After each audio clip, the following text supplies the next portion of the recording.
results of the polling in 9 of the places that we've just polled that are going to be elected Metro Mayors in May of this year. In a minute, my colleague Paul is going to take us through the findings.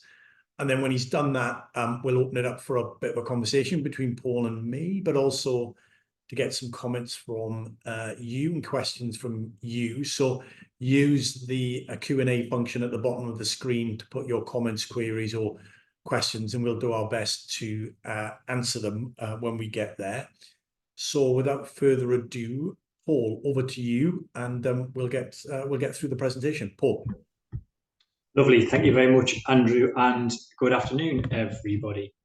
Let me just share the slides. Lovely. Right. Let me run you through what the results of the polling is that we have done. Some really interesting findings that come out of it and what it means for how well devolution has done so far and what it might mean for the ongoing devolution process in the coming years and hopefully decades as well. So first off, what did we do?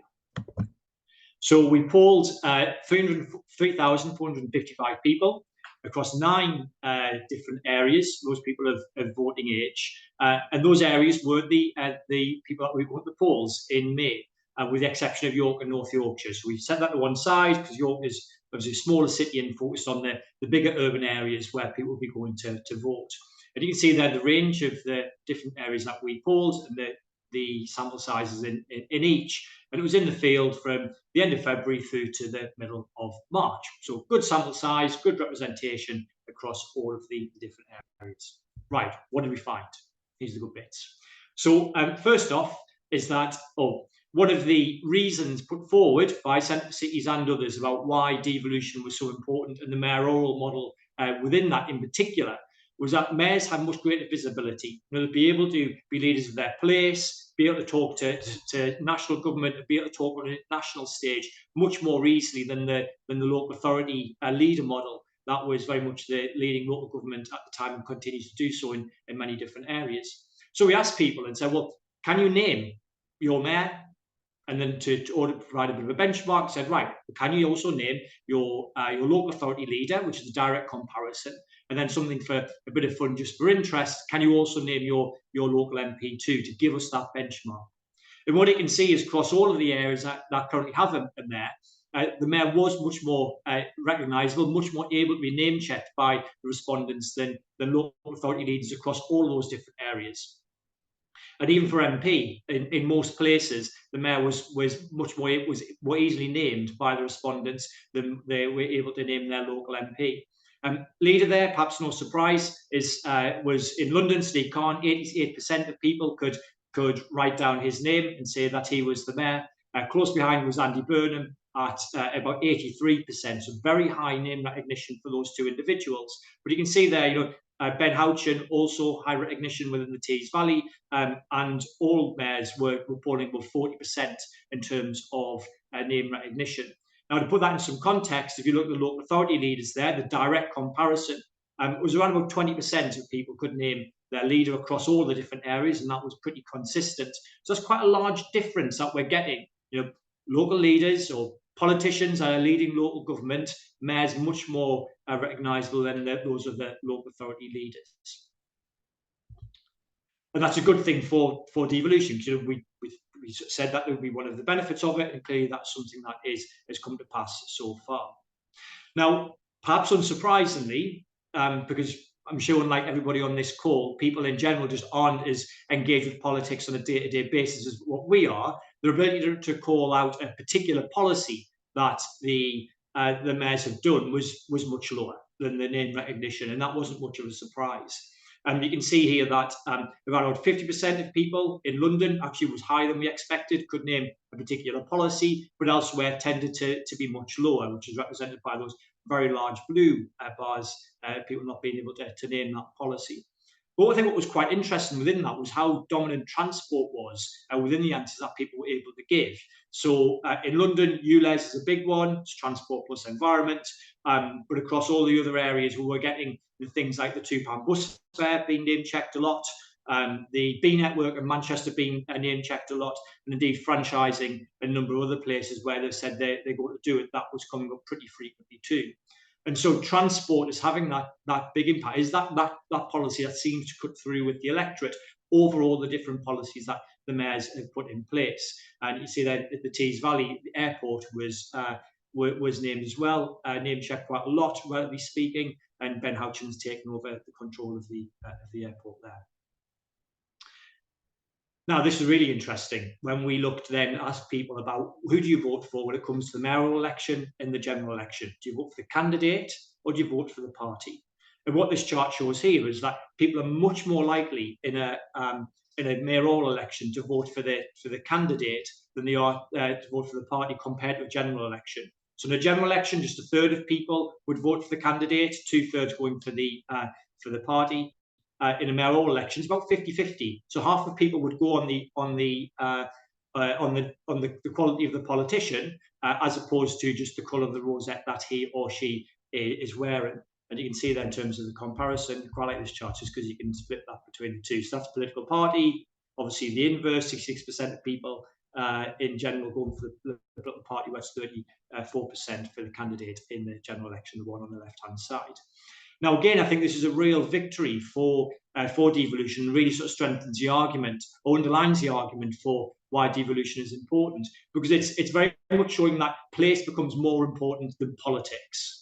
Now, we've seen over the past, and indeed I think we'll see in May again as well, that because there's so little power held at the local authority level, that when we have local elections, particularly the stage where we are now in the political cycle, the sort of local elections become a chance for people to show their disaffection with national government rather than with local government. So if the national party is not doing very well, you then see this swing in the local polls where people are saying we're not happy with the national government. Now, of course, that shouldn't be the case. Votes in local elections should be about local issues. But because local government just doesn't really have that much power, it then becomes this almost this referendum on the national government instead. Now, interestingly, from this suggests that actually devolution is changing that. It is meaning that place is having more of a role. And when people are going to the ballots, they are going to vote about who's going to lead their place the best, rather than what to have their say about national government. Now, clearly, that's not going to ever be totally eradicated, but it is showing that this model does allow for more of that, which is a really good thing. You know, it is getting people engaged in local politics, is getting people to cast their vote about who they think is the best person in place, rather than those outcomes just being driven by the actions of national government. And that's a good thing, I think, for the outcomes of place and good for devolution as well. Another interesting thing, we then said, well, let's ask people across a range of different policy areas, the 7 that are listed here, what they think is the best level that those policies should be held at. Is that national government? Is it or is it local government? Local government split into councils or mayoralties. And what you can see here, for every single policy area, apart from healthcare, more than half of people thought that those powers should be held locally. So there's very much appetite for these powers to be held locally rather than nationally, which again I think is good for the devolution agenda. It's showing that people do think that these things are better held and better controlled by local politicians. Healthcare, I think, is no surprise there. Clearly, with the NHS, people feel that is something better administered at the national level. But you can see here, particularly transport and housing, especially strong arguments or belief by people that they should be held at the local level. Around about 70% of people saying that is the case. What is interesting from a devolution perspective, though, is that the majority of people who thought that power should be held locally thought that those powers should be held with the local authority, with the councils, rather than with the mayor. And the only place where that was the opposite was within transport for London.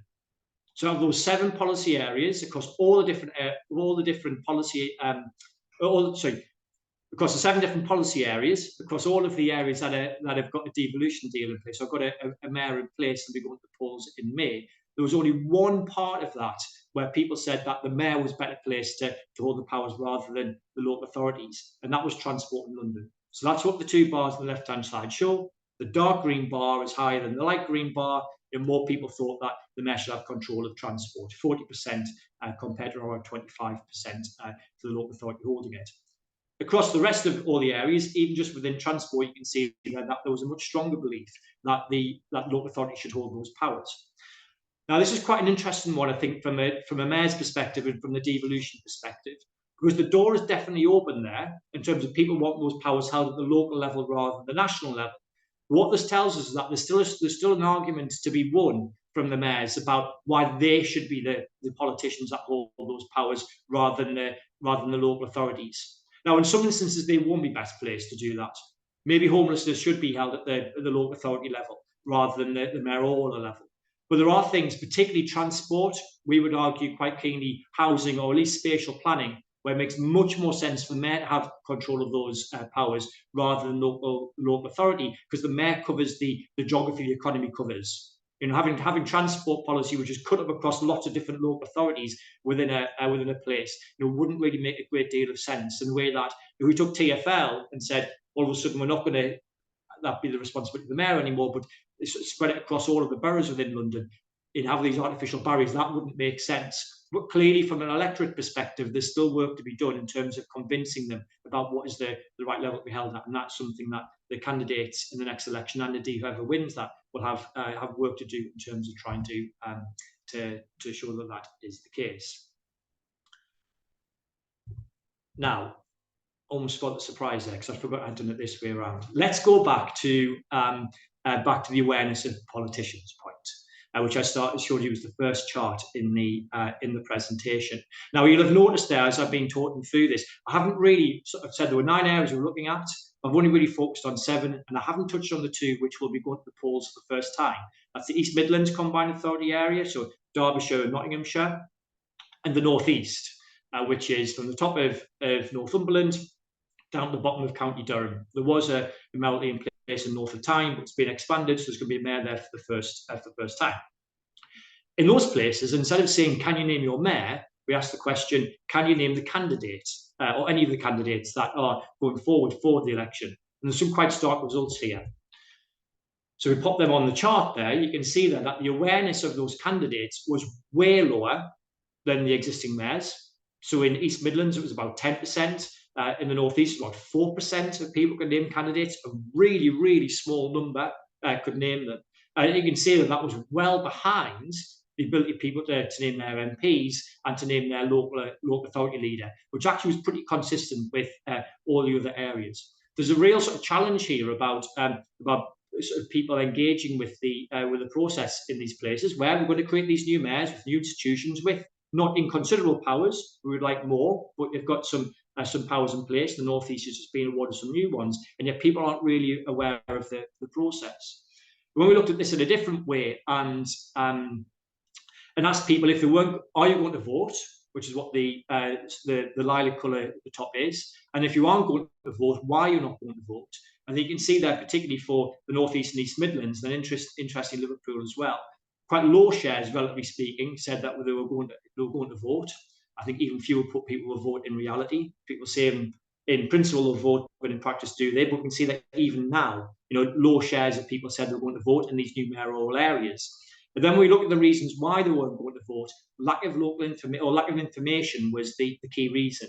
And that was something actually we saw across most mayoralties, but particularly the case in these 2 areas, which is telling us something about we've created these institutions. We know that elsewhere these institutions are now recognised. They have been doing good work. We're about to give them we create them in these places and people are about to vote, but actually there isn't a great deal of awareness about them. And there's a lot of work required in order to be boosting that awareness in the 5 weeks until the poll happens, which needs to be done by the candidates themselves, but also by local and national press to drive up that awareness and get people to go and vote. Because if somebody is aware the election is happening and chooses not to vote, that is their right. But we definitely don't want to be in a position where they're not even aware that the vote is happening. So these results show there's very much work to be done. So what does all of that then mean in terms of what we learn from this? So I certainly think it shows that there's been progress around devolution, has been hitting some of the goals that ourselves and other people said that they would be able to achieve if we were to put that in place. So definitely proved that they are more visible than other local leaders, especially local authority leaders, the leader of councils, which is the direct comparison in this sense. But it's also interesting how much more prominent they are than than local MPs in those areas as well. And there's very much the sense that comes from this about devolution shifting away from shifting local elections away from politics and towards place. It very much gets us towards, I think, a quote when we held a mayor's convention a number of years ago in the UK, bringing US mayors over.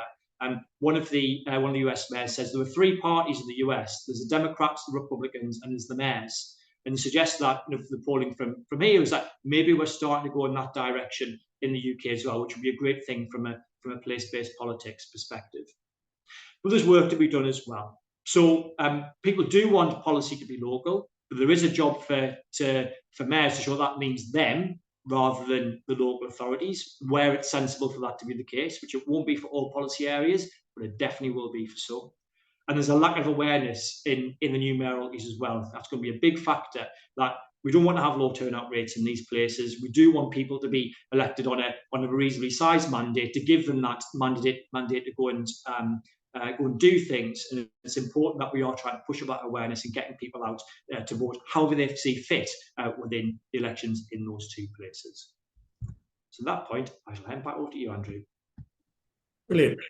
Thank you very much indeed, Paul. Paul's going to come and join me in a moment so we can have a bit of a conversation about the findings, pick out bits and pieces of them in a little bit more detail as well. If you've got any questions or queries or reflections on what you've just heard from Paul, or if you've read the briefing, had a chance to flick through it this morning, and there's questions you've got, then please do raise them. So Paul's magically appeared alongside me. Hello, Paul. Hello.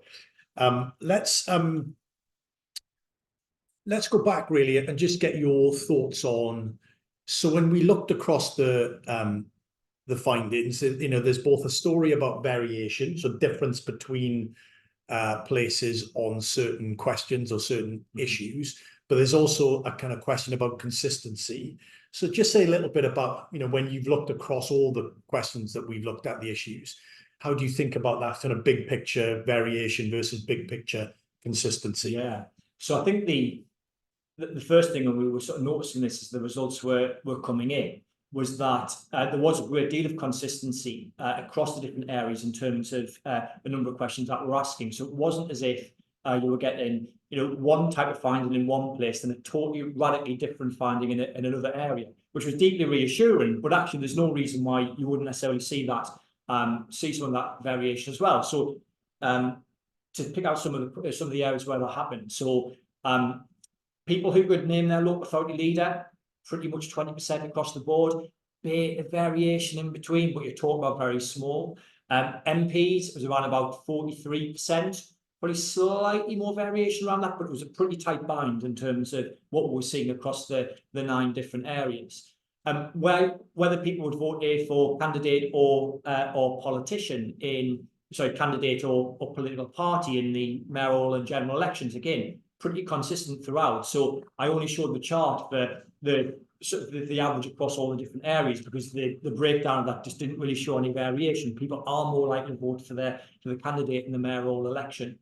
And the level that people wanted powers to be held at, again, pretty consistent in terms of what that looked like. So in general, yes, healthcare was a national issue for people, and that didn't change very much. Transport much more likely to be a local issue, and I showed the chart on that for the breakdown of transport. Again, not a lot of variation in terms of whether it's local or national. We did get more variation though in terms of whether it be mayoral or local authority. So that was really good. In terms of the variation we saw, I think the big one probably was about the ability to name the mayor. Carn and Burnham getting really high recognition, actually Houchin as well in Tees Valley as well. Bit more variation elsewhere. Oliver Cottar didn't perform quite so well on that, but then he's only been in place for 2 years. It is, isn't it? So in some respects, there's that individual politician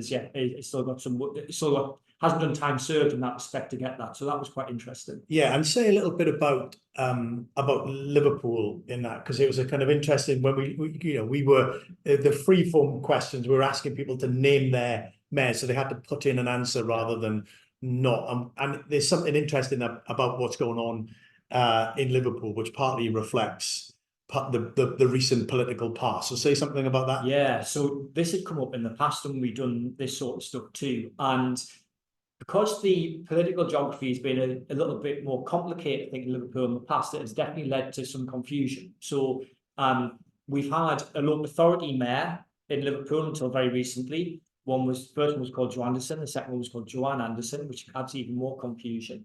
And then interestingly, people in Liverpool or Liverpool local authority at least, were more able to recall their Lord Mayor, that ceremonial role, which seemed to create more confusion, even more so. So I think it's Mary Rasmussen in Liverpool is the council who is the Lord Mayor. She got a lot of name recognition.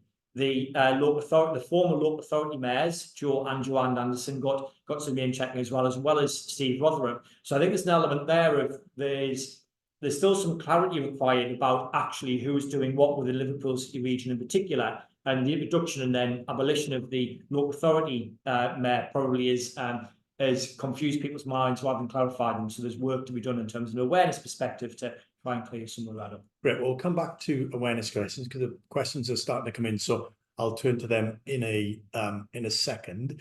Also get your reflection on some of the policy related questions that we asked.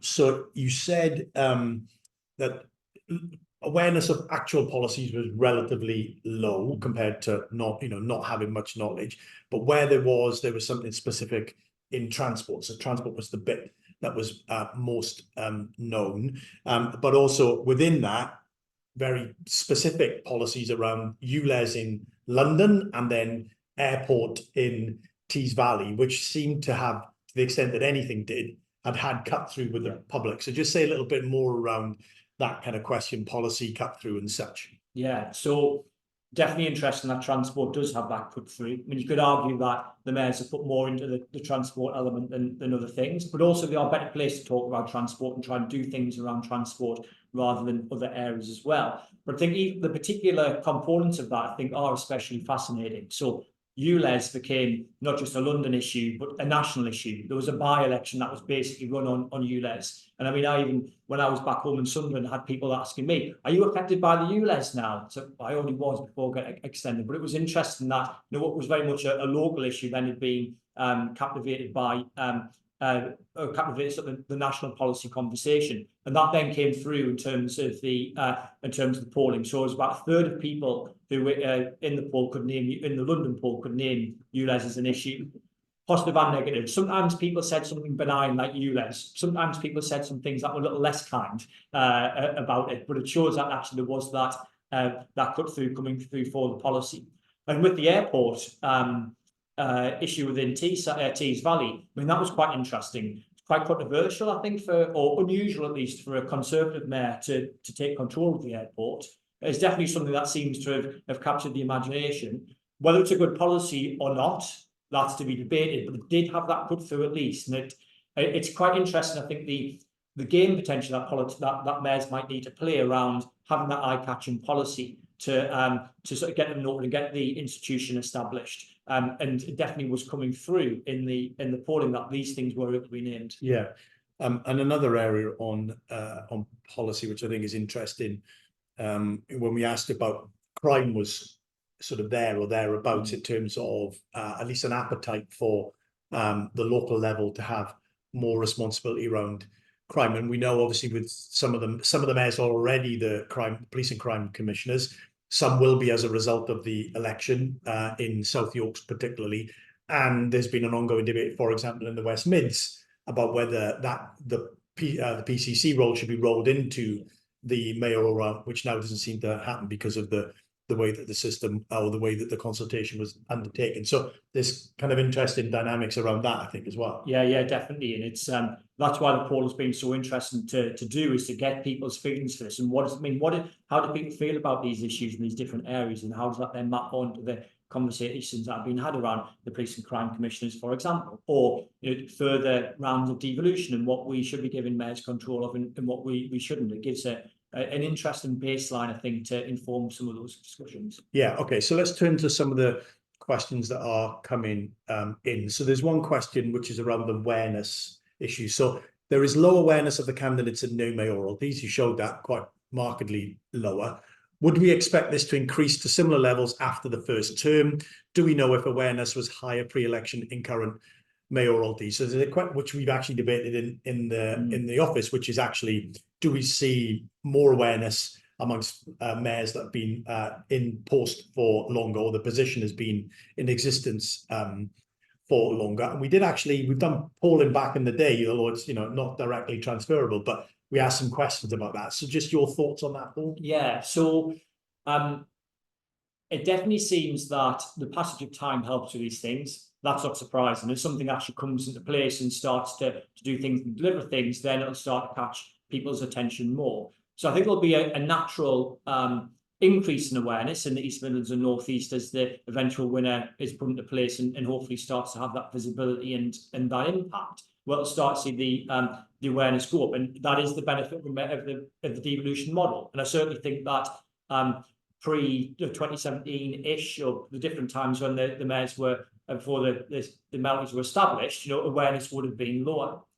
But I think probably the thing that was slightly alarming for us was just quite how low that recognition was.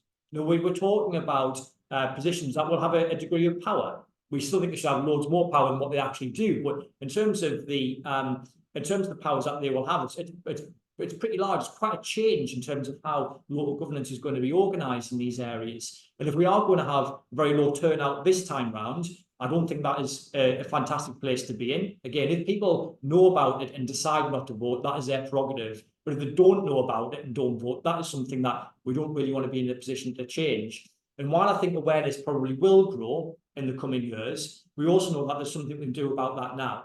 And if we were going to have a turnout of 20%, let's say, in those areas, or turnout of 40%, we definitely prefer the turnout of 40% in terms of the legitimacy that gives and the mandate that gives the mayor as well. And there's things we can do around that.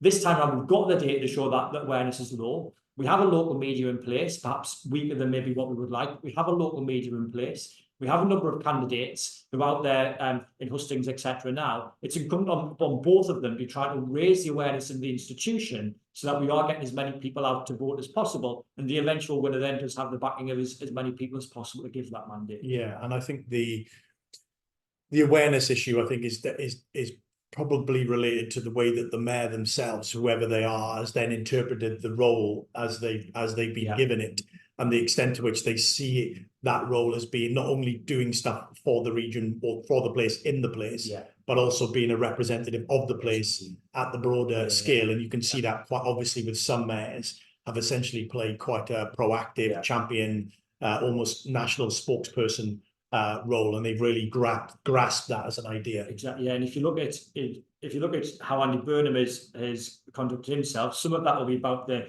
characteristics of the individual person, but also I think it's the soft power that the office has got because of the recognition of the office, the recognition of the individual, which allows him then to go and talk to different parts of the public and private sector within Greater Manchester, but also then go to talk to central government in the way that he very clearly did around COVID, the way he has done around HS2, around other issues too, and also go to represent Greater Manchester nationally, internationally too. And we want to have similar types of politicians in those other areas too. Let's stay in this sort of area. So a question from Grace Grivens. So do you think these findings are reflective of the challenge of community engagement with a regional or bigger than local authority, and how local authorities are better placed to engage with their population? So it's an interesting one around, where awareness being determined or be derived from direct engagement, as well as you see these people doing these things in whatever you consume your information. That's a kind of interesting question, I think. Yeah, definitely. Well,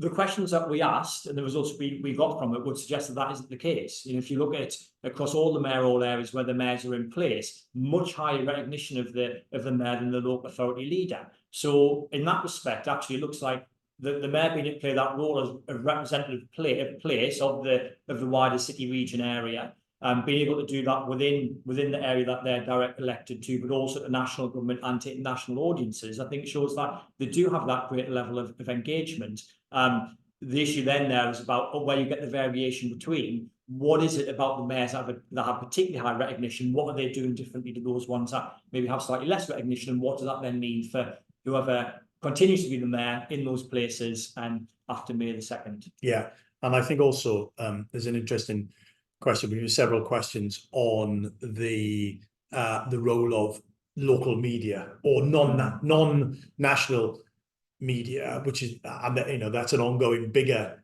debate and discussion about local media and the future of it. And again, you can see in some places the local media scene is more dynamic, more vibrant, and therefore is more engaging and provides more feedback and information to its readers.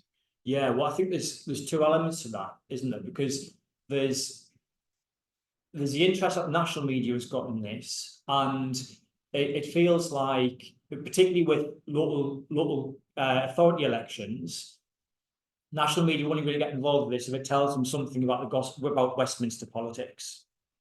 And I think that's a shame in one respect, well, for a couple of different reasons, about the fact that it is taught national politics rather than local, but it's also that's how national media tend to engage in this sort of thing.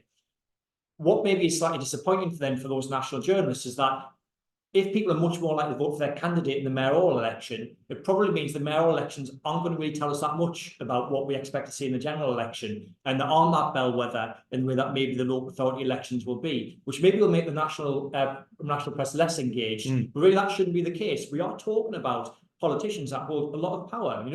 Sadiq Khan governing over what, 8-9 million people. Andy Burnham, Andy Street governing over around about 2.5-3 million people. That's a lot of people that the national government, that national media, I think, should be more interested in the race for that as a result.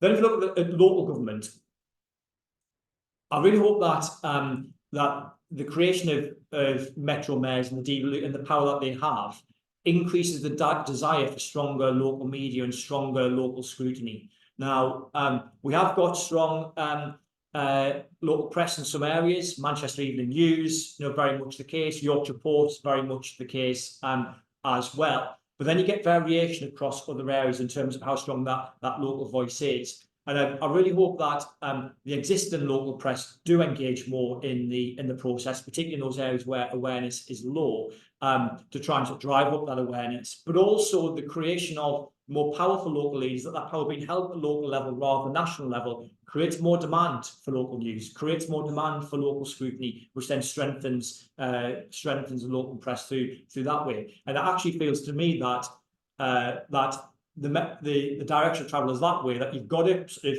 create powers locally to get people interested, rather than we need to strengthen the local press then to have strong local government. I think there's got to be those powers passed down from Westminster that will happen. Yes, and there's ongoing conversations on both in the government, as that we've currently got, and obviously the Labour Party would want to be the next government, both around more devolution, more responsibility down to the local level, however defined, sometimes the mayors, sometimes to local authorities, sometimes below that level as well. And then also desires as well around greater accountability and scrutiny of what they're up to, and obviously awareness amongst the public, and then those institutions, organizations that are there to provide information to the public, like the local media, are really part and parcel of, quite a fundamental part of that scrutiny and that accountability, which sometimes gets lost when we get into the world of, we need local select committees, and we need all of those kinds of things. The mayors are relatively well known, and I think that's part and parcel of it, and that's a good form of accountability, as well as the more formal means as well. Interesting question, kind of going back to your point about awareness amongst places that are going to have a mayor but don't have a mayor. So what do you think about findings mean for new institutions being established at level 2 of the Devo framework? So I'm not going to explain that, because our audience is very well informed, so I know that you know what that means. But like no mayors, but but some powers on transport or added education budgets. Can we infer what that might mean for the cut through of this sort of stuff with the general public? How should we think about that? What can we take from the non-mayoral areas as currently is, and what that might mean? That's a great question. It's a very good question. It was by an anonymous attendee, which is disappointing, because I'd like to give you a shout out for your actual name that that put a very good question in, but there we go. It'll just have to be anonymous attendee. Great question, anonymous. So there's been a debate raging in recent years, hasn't it, Andrew, about the best form of local leadership for devolution.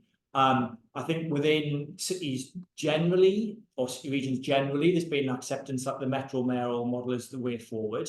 But that hasn't been, I think, so well accepted in non-urban areas where people feel that it just isn't appropriate in the same way. And then the government seemingly responded to that, has come up with a level 2 as part of the devolution process, where you don't get as many goodies, but actually don't have to have a mayor in place. I think the results from here show that.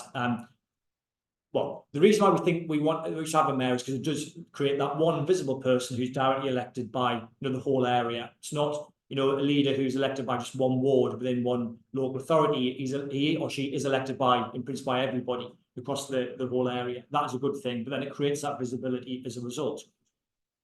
The results from this show that that is the case. It's not just us theorising around this, it does actually happen in practice. And so I think if we do want that local accountability, we would feel that a directly elected mayor is the way forward. Now, in some respects, if that happens within the cities and doesn't happen elsewhere, I think in the cities where you've got the largest populations, I think that's the most important place for it. But I definitely think it strengthens the argument that in those non-urban areas, that would be the way to go as well. People feel differently about that, but that's what my interpretation of the results would be in answer to that question. Yeah, no, that's a very good point. We've a couple of questions on the polling around voter intention and what we know, although we didn't include it, actual voter turnout from previous elections. So obviously the intention rates are much higher than turnout. We know that for certain. If you look at London, it's 70-odd%, but we know that the turnout in London the last time was about 43 or 44%, and for many others it's in the sort of mid to lowish 30s, and in one or two it's high 20s, if I remember rightly. So how do we think about that intention? Because Alan Harden's got a good question around, how do we think through intention to actual turnout, and then what drives turnout as well as intention? Is it awareness? Is it knowledge of of what's going on? It's a kind of interesting sort of dynamics on that. What are your thoughts on that? Yeah, so Alan's always got good questions. That's the first reflection on that. So I mean, I'd be very surprised if the actual turnout was as high as people intend to do so. There have been lots of studies in the past about people saying they're going to go and vote, but in reality on the day, even with the best of intentions, they don't, because maybe other things have got in the way, or decide just don't want to do anymore. So sort of there's what people say be the reality. I think what would be interesting this time round will be to see what the turnout looks like. So fast forward to 5.5 weeks time, and then compare that to what people said in the poll. But also I think it'll be interesting to see how turnout changes this time compared to previous elections too. So in the reality of when people have had to go and vote, are we seeing that that turnout is growing, and more people are getting engaged with the mayoral process as they see that it is worth their while? The mayor has got some power. The mayor is bringing about change. I am actually going to bother to go to the polls and vote for that person this time, whereas the past it had no power, so it wasn't even worth my time of going round to the voting booth. So I think they'll be the real metrics that we look, or the metrics that we'll be especially interested in looking at. We hope they go up, because that would be a good sign if they do. But we'll also try and compare that back to what people say here, and do we see that the variation we get in actual turnout was matching the variation in people who said they were going to go and vote. So that would be very fascinating to see. Yeah, no, quite. And that was pretty much a question stroke comment from Jane Haynes as well, as to tension levels are much higher, turnout we know are much lower. I mean, the other issue going on, obviously, in some of the mayoral areas, there will be fairly extensive local elections, local authority elections.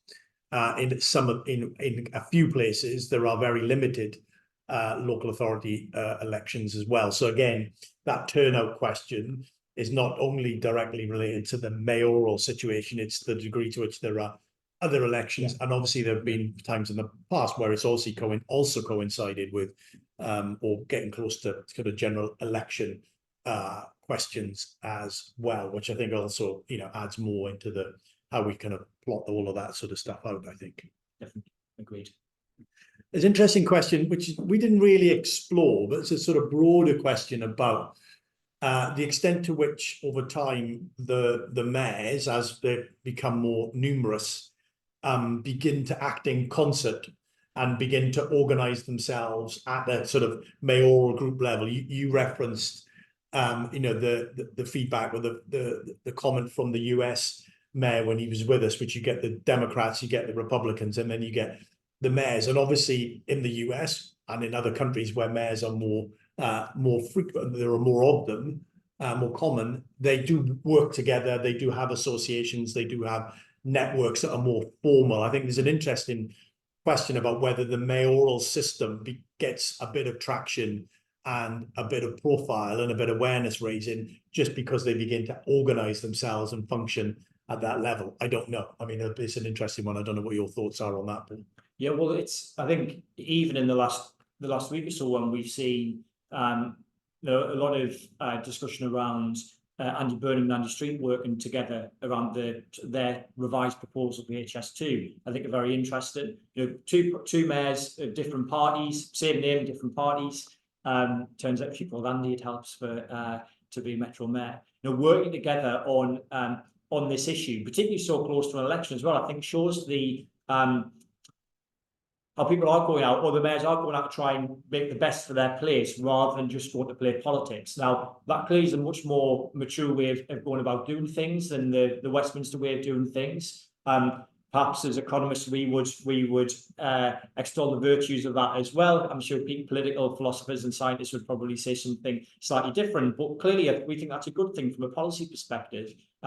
And that the majority of mayors have looked to work together as well and learn from each other and try to speak as a group as well as speak as individuals. I think is a really good thing for the quality of local policy. So we should be trying to encourage that more. But I also think the rules of the game, the incentives are set up in a way to actually help encourage that sort of thing, whereas at the national government level, they very much aren't. And I think it's great to see that the majority of mayors have embraced that, where appropriate, to be trying to bring about change. Yes, no, very good. And just for those on the call, just to be clear, we deliberately didn't ask to people to tell us who they were going to vote for. So we didn't ask we asked whether you were going to vote, but we didn't ask who you were going to vote for deliberately. And we didn't, because we had a couple of questions on this. We didn't ask them, we didn't ask the people in the places whether they were happy or unhappy, satisfied or dissatisfied with their mayor as well. We didn't ask either of those questions. So if you go hunting for the data and that on those two particular things, you won't. There are some reasons why we didn't do that. But just to say something about that, I think is quite important. Do you want to say anything more on that? Yeah, I think what we're trying to pull out is the value of the institution, and do people recognise the institution? Isn't it having the impact that we want to see? There will be variation in terms of the quality of different mayors, in the past 8 years, in the coming decades as well. I think that's probably not the most interesting thing. I've had a few disappointed texts about that already. Who's going to win in place X? A few people have already asked me, but deliberately didn't ask that, as Andrew said. But the good news on that is that you've only got to wait 5.5 weeks, then you get the answer to that. Today, we want to focus on the value of the institution, as people perceive it. Yeah, and then I think it'd be interesting to get your thoughts on, Paul, because we talked about this again when we were looking at the findings. The sort of two dynamic on the policy front. It was quite clear that people both expected the mayors to be doing stuff around transport. That was the kind of standout. So there was a degree of expectation around transport. And when you then asked them, where would you expect or want more powers to be devolved to the mayor, that transport was also the issue. There's a sort of expectation, working in terms of certain things, because we've had a couple of questions about like culture or placemaking agenda. We didn't get much feedback on those kind of things, but there's a kind of backwards and forwards between what you expect and then also what you would want. Yeah, so I think there were definitely some patterns, I think, in terms of where some powers had been devolved, that there was a greater expectation that the mayor should hold those powers. So transport was the clear area for that, where Sadiq Khan and Andy Burnham, I think, they're the incumbents. The mayor of London and the mayor of Greater Manchester, people expected more higher share people expect them to have control over transport in other areas. And my suspicion would be that in part that's because they do have those powers already, Yes. and they recognise the value of doing that. I think around crime, we saw a little bit of that. Around homelessness, interestingly, if I remember rightly, a number of people in Greater Manchester saying the Mayor share power of homelessness was higher than elsewhere. That in part, Andy Burnham has made that, one of the key things that he's been pushing, where I think there's that element of, by the Mayor doing that, that then makes people sort of more comfortable with the Mayor having those sorts of powers. And I think that's probably the discussion that needs to be had in the coming years about certain powers, or what needs to be an argument made. So the door is open for those powers to be held locally, but an argument needs to be made from the mayors about why particular powers are better placed at the mayoral level rather than the local authority level if we are going to see high shares of people. I think the mayor should have control of whatever those policy areas might be. Yeah, very agree. So let's take the comment stroke question from Paul Turner. Paul says, I'm optimistic as I live in County Durham. He's not just optimistic because he lives in the County Durham, but the fact that he lives there, he is also optimistic. We have a new CA mayor election coming up. I'm hoping it'll be a reasonable turnout. Question, we're getting a few more devolved areas happening until 2026. Do you think it'll stop by then? Or is there an opportunity to continue the devolved agenda across most stroke all of England? Now, that's an interesting question, Paul. Good question. I'm glad you're optimistic about what's going on in your part of the world. You're right to be so. I think there's a bigger question about we're going to have a general election in some point later on in 24, and both parties have said things about the future of devolution. So, Paul, do you want to say something about that? Yeah, so the intention seems to be from both parties that they will continue with this, which is a good thing. But also, I think there are probably hints about a widening of that and trying to create more mayorities or more at least great levels of devolution in across areas to try and fill in the map. The Levelling Up white paper does very clearly say that as an ambition by 2030. And I think there were some noises from Labour to do that as well. I think from a democratic perspective, it's probably interesting that we do go to fill that and make sure that everybody feels that they are being represented by these institutions, which we think are a good thing. I think there's a trade-off to be had here, though, about particularly if we talk about the ability of devolution to help support economic growth. That if we go for a widening of devolution rather than a deepening of devolution, we end up sort of spending our resources on trying to fill in the map, because actually it feels more comfortable to have a filled-in map, rather than giving the places that have the greatest impact on growth, because they're big places, giving them the tools that they've got. And I think we would be slightly uncomfortable if the resource was directed towards filling in the map, as opposed to giving Greater Manchester the powers it needs, or West Yorkshire the powers it needs, or indeed the North East powers that it needs, and bring them up to European levels of devolution. We think that would be a bit of a missed opportunity. So not against necessarily filling in the map, but it's just what is the rationale for that, and what's the trade-off in that in terms of government resources in order to make it happen. Yes, because we think, whilst in an ideal world, everything could be done all at the same time. In the real world, capacity and resources are finite and are going to be constrained, and therefore prioritization and choices are going to need to be made in this space, as they are going to be made in lots of other spaces in relation to policy choices for the next government. Okay, I think we should bring it to a close. I think we've gone through quite a lot of the questions, covered a lot of ground. I hope you've all found that useful. As Paul said, you can find all the data and the slides and the briefing all on our website. You can also find we've put together sort of frequently asked questions and the answers to those, and we'll also be very shortly recording some mini podcasts with people up and down the country, or some of the commentators in the media, about the runners and riders in some of the places where we think the contests are going to be tight, to see what they've got to say, and that'll come out in due course. But for now, thank you all for coming and listening, and please engage with all the material, and we shall see you again soon. Take care, stay safe. Bye for now.